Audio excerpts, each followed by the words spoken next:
No man would want to stay with her. Mom's words cracked through the silence like a whip, her voice loud enough for the entire family gathered in the room to hear. She didn't flinch. She wanted it to hurt. My father leaned back in his chair and laughed, a cold, hollow sound that made my skin prickle. The laughter spread like poison through the whispers around the room. Before we begin, drop a comment and tell us where are you from and from which city you're watching our videos. And after watching the whole video, don't forget to tell us what would you do in this situation? Be honest. Tell me in the comments below. We read every comment. Let's begin. I felt the heat crawl up my neck, my fists clenched under the table, but my face remained still. They wanted me to break. They wanted me to cry. Instead, I looked straight at them and said calmly, clearly, "We'll see." Gasps flickered across the room. My cousin snorted. My aunt shifted uncomfortably, but I didn't give them time to respond. I stood, my heels clicking against the marble floor, each step defiant, cutting through their laughter. "Where do you think you're going?" Dad called after me, mocking. I didn't turn back. "Somewhere you'll wish I hadn't." The door slammed behind me, but their laughter still echoed in my ears. I drove through the night with my hands gripping the wheel so tightly the leather dug into my palms. My vision blurred, not from tears, but from rage burning so deep it hurt to breathe. Because they didn't know. They didn't know about him, and they had no idea what tomorrow was about to bring. Morning came, and with it, silence. My family gathered again, smug, their whispers dripping with pity and amusement. "She'll come crawling back," Mom muttered, pouring herself coffee. Dad smirked, reading the paper like nothing had happened. But when the heavy oak doors opened and my husband stepped inside, their faces drained of color. He wasn't dressed casually like the man they assumed had left me. No, he walked. In wearing a tailored suit, sharp and commanding, documents tucked under his arm. His presence filled the room, steady and unshakable. Mom's cup rattled against the saucer. Dad lowered his paper slowly, confusion shadowing his face. My husband's voice was calm, but every word carried weight. "Good morning. I believe there's something you should know. Every contract you've signed in the last 6 months, every agreement you thought was in your control, is in my name." The room fell silent, not even a breath. I stood beside him, watching my family's faces twist in shock. The same people who had called me worthless less than 12 hours ago. Mom's lips trembled. Dad's laugh was gone. And for the first time, they understood. The girl they mocked wasn't standing alone anymore. The air in the living room was suffocating. My father's smirk faltered, his newspaper now crumpled in his fists. My mother's fingers twitched nervously on the coffee cup, eyes darting between me and the man beside me. For years they had spoken as if I were nothing but an inconvenience, a burden, a woman no one would ever stay with. And yet here stood my husband, solid, confident, holding the very foundation of their empire in his hands. Dad finally broke the silence, his voice low but shaking. "What? What are you talking about? Don't play games in my house." My husband didn't blink. He placed the thick folder of contracts onto the table, sliding them across the polished wood until they stopped right in front of my father. The sound was like a gavel slamming down. "Not a game," he said. "Every deal you signed with your partners, every merger you thought you controlled, they were funneled through holding companies I own. Which means you work for me now." Gasps erupted around the room. My aunt's hand flew to her mouth. My uncle leaned forward, squinting at the papers, as though by staring hard enough he could undo what was written there. I crossed my arms, my voice steady. "You told everyone last night that no man would want me, that I'd never have stability. But you were too blinded by your arrogance to see what was standing right in front of you. Mom slammed her cup down, porcelain shattering. This is ridiculous. Contracts, papers. You think you can just walk in here and humiliate us in front of our family? My husband tilted his head, his calmness more terrifying than anger. I don't think, he replied. I know. And humiliation? That's what you've done to your daughter, time and time again. You just never expected the tables to turn. Dad's face went red, veins straining against his neck. He stood abruptly, jabbing a finger toward me. You knew about this, didn't you? You schemed this. I met his glare, my voice cold and sharp. No, I survived you. There's a difference. The words cut deeper than I imagined.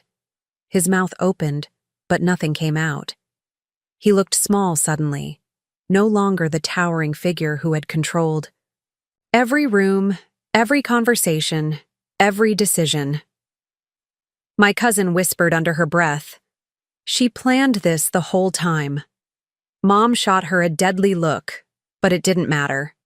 The damage was done. The illusion of their power was cracking, and everyone could see it. Dad snatched the contracts off the table, scanning furiously through the pages. His hands trembled.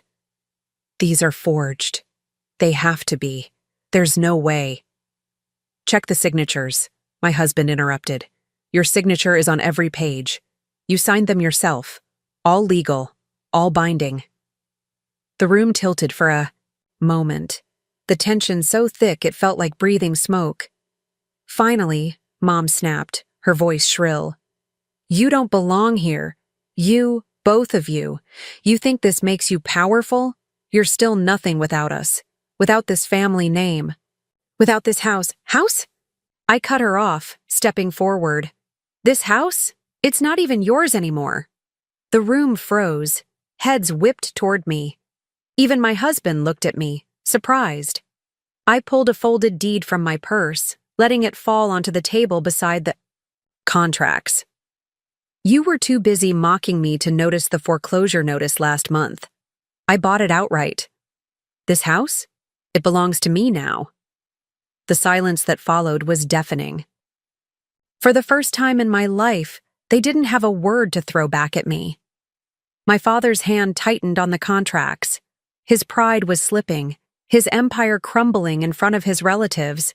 He had spent years teaching me to be quiet, to be obedient, to know my place. But today, my place was standing above him. Get out, he finally growled, his voice hoarse. Both of you. Get out of this house. I leaned closer, my words low, each one deliberate. It's not your house. You're the guests now. The color drained from his face. Mom's hands shook, clutching the arm of her chair. Around the room, our relatives shifted uncomfortably, whispers spreading like wildfire. Some looked horrified, others amused. Maybe they had wanted to see this fall for years. Then came the breaking point. Dad slammed his fists on the table, sending the coffee-stained saucer flying to the floor. You think you've won? You think this changes anything? I'll rebuild. I'll tear you apart in court, both of you.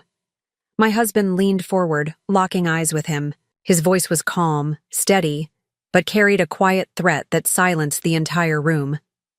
Try. Just try. But you won't win. Because I didn't just buy your contracts or your house. I bought your silence. You'll find out soon enough how many of your so-called friends were happy to sell you out. The room pulsed with shock. My father looked as if the walls were closing in. My mother finally stood, her mask cracking, her voice desperate now instead of cruel. You can't do this.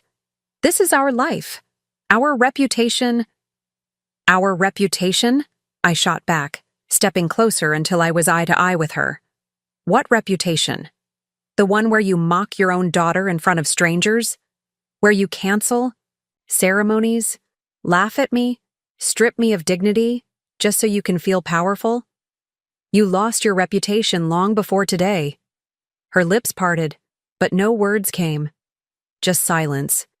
And in that silence, I felt it for the first time in years. Control. The whispers turned into open murmurs, tension spreading like fire across the room.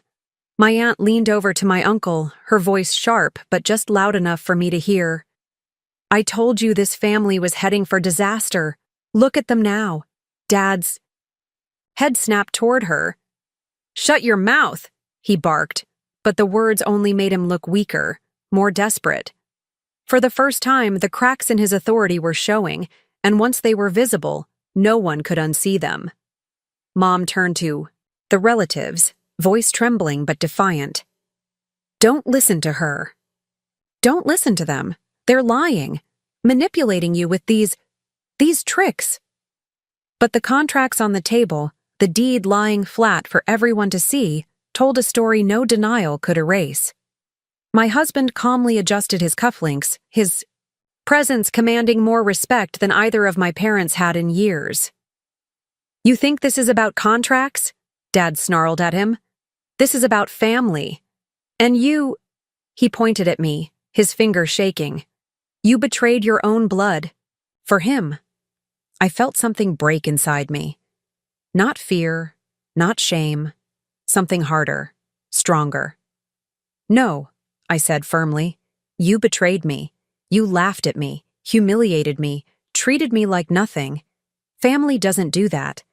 Family doesn't throw their own daughter to the wolves to protect their pride." Gasps echoed again, but this time they weren't from shock at me. They were at the sight of my father, once untouchable, being called out, publicly, brutally, by his own daughter. My cousin Matthew finally spoke up. He was usually the quiet one, never stepping into conflict, but now his voice cut through the tension. "Uncle, she's right. The way you treat her, it's cruel. We all see it. We just never said anything because—" He trailed off, glancing around the room. "Because we were afraid of you." The room buzzed. My father's face twisted in disbelief, then rage. "Afraid of me? You ungrateful brat. Everything you have is because of me." But the words sounded hollow. His authority was slipping like sand through his fingers. I locked eyes with Matthew, giving him the smallest nod. "Thank you," I whispered. Mom's mask shattered then. Her voice was shrill, panicked. "Stop this, all of you. You don't understand the damage they're trying to do."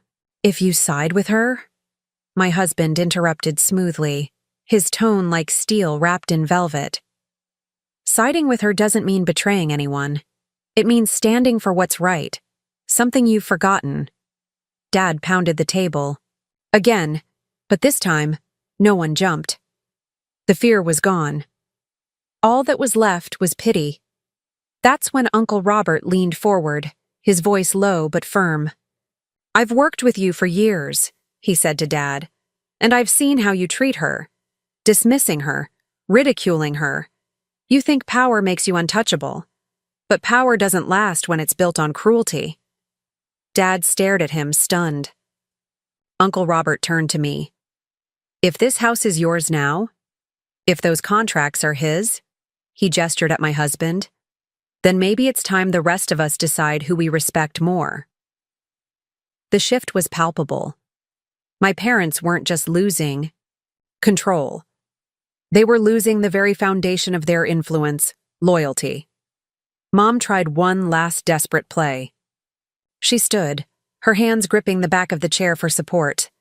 "You'll regret this," she hissed at me. "You think you're strong now, but when people turn on you, when you're alone, you'll realize we were the only ones who truly cared." I laughed softly. Not mockingly, but with the weight of years of pain. Cared? You don't even know what that word means. Caring doesn't sound like, "No man would want her." Caring doesn't cancel ceremonies to humiliate your own daughter. Caring doesn't come wrapped in laughter at my expense. Her face crumpled, but still she didn't apologize. Couldn't. Pride was all she had left. My husband placed a hand gently on my back, grounding me, before speaking to the entire room. "Listen carefully. The era of intimidation is over. Every person here has a choice. Continue enabling two people who thrived on humiliation, or stand with honesty, dignity, and respect. One by one, heads began to nod. The weight of silence wasn't on me anymore. It was on them, my parents, the so-called pillars of this family. Dad stumbled back into his chair, his hands shaking, as he stared at the contracts again, as if the ink would magically vanish. This isn't possible, he muttered, his voice almost broken. It is, I said simply. And it's done. The final blow came when my aunt, Mom's own sister, stood up. I won't keep pretending you've hurt her for too long. If siding with her means cutting ties with you, so be it. The room erupted. Relatives argued, whispered, made choices in real time. And I stood there, calm, centered, no longer the quiet girl in the corner. For once, they had to look at me, not as their victim, but as their equal. No, as their better. As the chaos swirled, Dad leaned forward, his voice low, almost a whisper only I could hear. You think this makes you powerful, but power fades. And when it does, you'll come crawling back. I met his stare without flinching. No, Dad, the only thing fading here is you. And with that, I turned away, leaving him drowning in the silence of his own defeat. The room had turned into a battlefield of whispers and shifting loyalties. Aunts and uncles were quietly taking sides. Cousins were no longer looking at my father with fear, and the once mighty walls of his authority had become paper thin. Dad sat hunched, the contracts limp in his trembling hands, his face pale. Mom clung to the back of her chair as if holding on would keep her world from collapsing. My husband straightened his tie, his voice cutting through the chaos with quiet authority. This isn't about revenge. It's about accountability. You mocked your daughter, stripped her of dignity in front of the people she loved, and you thought there would never be a price. Well, here it is. I stepped forward, my heels clicking, like gunshots on the hardwood floor. I let my eyes sweep the room, making sure every relative heard what I was about to say. All my life, I was told I was a burden, that no man would stay with me, that I wasn't worth respect. Last night, they tried to cancel my ceremony just to watch me squirm.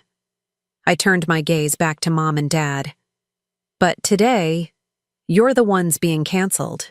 The silence that followed was heavy, suffocating. Mom finally broke it, her voice cracking. We're still your parents. You can't just erase us. Parents, I whispered, my throat tight. Parents build. They protect. They love. You tore me down and laughed while doing it. That's not parenting. That's cruelty. Her lips trembled, but she had nothing left to fire back. My father slammed the contracts on the table, his last act of defiance. Fine, take it all. The house, the contracts, the family's sympathy. But mark my words, you'll never escape our shadow. Everyone will remember us, not you. I leaned closer, my voice low, sharp, and final. They'll remember, yes, but not the way you think. They'll remember the day your empire fell because of your arrogance. They'll remember the daughter you underestimated, and they'll remember that you laughed until the laughter stopped. His jaw clenched, but there was no fight left in his eyes. Just emptiness. One by one, my relatives began to leave. Some hugged me on the way out, quiet words of support passing between us. Others just avoided my parents' eyes, unwilling to face their downfall head-on. The room that had once been theirs felt more like mine with every departing step. Finally, only the four of us remained. Me, my husband, my mother, and my father. I straightened, my voice calm. You wanted me gone yesterday. You laughed when you thought I had nothing. Now it's you who will leave. Mom's head shot up, her voice desperate. You can't mean, my husband interrupted, his tone final. The deed doesn't lie. You no longer live here. The color drained from their faces. Dad opened his mouth to argue, but nothing came out. For the first time, the man who had controlled every conversation had no words. I walked to the door, holding it open. "Go," I said simply. "Find a place where laughter still hides your cruelty. It won't be here." They hesitated, clinging to the last shreds of pride. But eventually, Dad stood. His shoulders slumped, his face drawn. Mom followed silently, her eyes wet but still too proud to cry in front of me. They walked past me, out the door, into a world that no longer bent to them. When the door shut behind them, the silence in the house was different. Not suffocating, freeing. My husband slipped his arm around my shoulders. "You did it," he murmured. I exhaled slowly, the weight of years lifting off me. "No," I said. "We did it." For the first time, I felt something I thought I'd never feel in this house. Peace. The laughter that once broke me was gone, and in its place there was strength. Because sometimes the sweetest revenge isn't shouting back, it's standing tall, while the ones who mocked you crumble in silence.